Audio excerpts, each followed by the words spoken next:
It's Morphin time.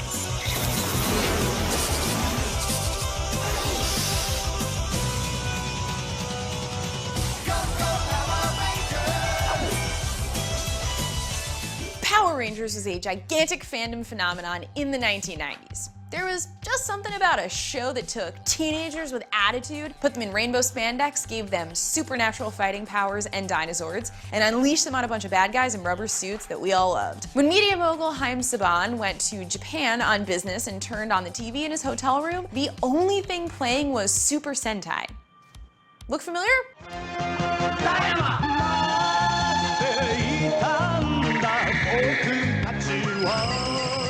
Saban was mesmerized by all that shiny kick-ass spandex so much that he wanted to adapt it. Saban came up with a mutation that would merge existing Super Sentai footage that had been edited and dubbed with new footage involving American actors, though some of the fight scenes were just too awesome to reshoot. Mighty Morphin Power Rangers begins with Rita Repulsa crawling out of a space dumpster on the moon, which was really more of a bejeweled trash can, but who cares?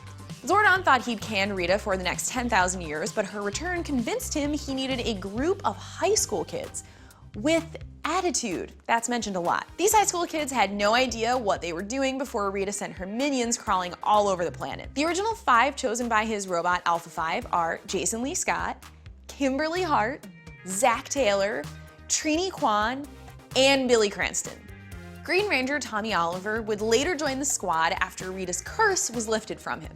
Later, he would also be transformed into the White Ranger by Zordon when the Green Ranger's powers ran out. And now, my friends, I present to you the White Ranger.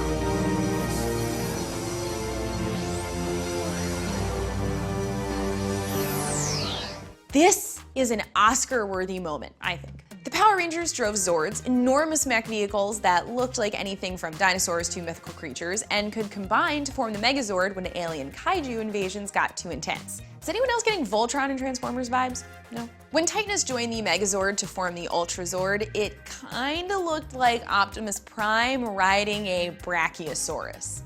Long-necked dinosaur. Besides defeating villains, the Power Rangers also had to face the perilous world of their local high school. Somehow they managed to ace their classes, go to sports practices, teach things like hip-hop aikido, hang out at the juice bar, at least try to ask out their crushes, while saving the world and dealing with school bullies Bulk and Skull. Those names certainly sounded tougher than Farkas and Eugene. Bulk and Skull were in these series longer than most of the Rangers, which technically makes them main characters despite their lack of spandex. Rita Repulsa's henchmen Squat and Babu are pretty much the evil alien forms of these two. And who knows, maybe they shared some DNA, I don't know. Villains and Power Rangers wanted to take over the world, you know, like just about every other villain in the universe, but there is definitely a Wizard of Oz thing going on here. You have Rita as the witch with Goldar as her flying hench monkey versus Zordon as the disembodied head that glows an unnatural color. He's just blue instead of green. And speaking of the Wicked Witch of the West, voice actress Barbara Goodson was pressured into changing her voice to sound more like this. This was so she could be more kid-friendly, but kids ended up preferring her original choice, which really makes you question the choices of adults who make programming for people much younger than them. Goldar is 1 part manticore, 1 part flying space monkey, and the greatest warrior in the universe, at least if you ask him. He appeared to talk through his fangs and upper lip until season 2 because the mouth on his original suit could barely move.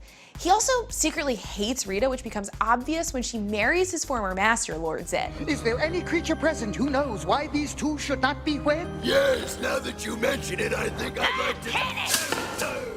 Zed is probably 1,000 times more terrifying than any other Power Rangers villain. You wouldn't want to meet something in a metal suit with exposed muscle and tubes of fluid running through his body in a dark alley. Or, you know what? I don't know, maybe that's your thing, we are not here to judge. You also wouldn't want any close encounters with Rita's father, Master Vile, her Skeletor look-alike brother, Rito Revolto, or the Tenga Warriors, which could pass for hybrid Skeksis. You can't possibly think of Power Rangers without remembering the onslaught of toys that landed every season. There always had to be a new set of action figures whenever the suits changed, a new set of Zords whenever the Zords changed, and plastic morphers, weapons, and everything else you needed to morph after school. And the Happy Meal toys were the best excuses to eat fast food ever created. As if the show weren't already a massive toy commercial. Evil space aliens have become a real safety hazard.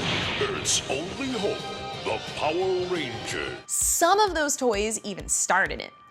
Turns out they were always losing props if those props even made it over from Japan to begin with, so when someone couldn't find a Morpher, they just went and bought a new one. So were the toys really props, or were the props really toys? I don't know. Season 1 of Mighty Morphin Power Rangers was supposed to end after 40 episodes, but forces from beyond pushed it to 60 after getting in touch with the producers of Super Sentai to produce exclusive new footage.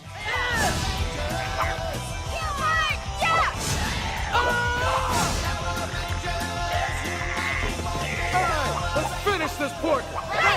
You still couldn't tell which kaiju in a rubber suit was which. How Power Rangers even survived its first season is amazing. It was blasted for being not kid-friendly, because a bunch of teens in spandex vaporizing evil rubber aliens was just too much violence for TV execs in some countries, who pulled the plug after hearing about some kids whose play fighting turned fatal. They obviously hadn't seen this scene from Super Sentai.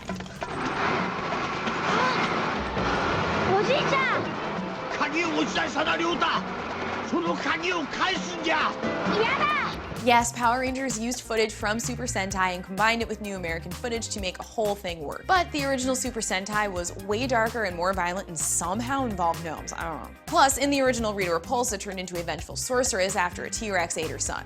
She also sold her soul to the devil to obliterate both the dinosaurs and her memories. That's even scarier than him. What started out as a low-budget sci-fi action ninja show turned into an epic franchise that encompasses 26 seasons, 33 DVD collections, 20 comics including last year's Justice League Power Rangers crossover from DC and Boom Studios, 3 movies you could probably live with or without, an animated series, and a swarm of toys that keep reinventing themselves.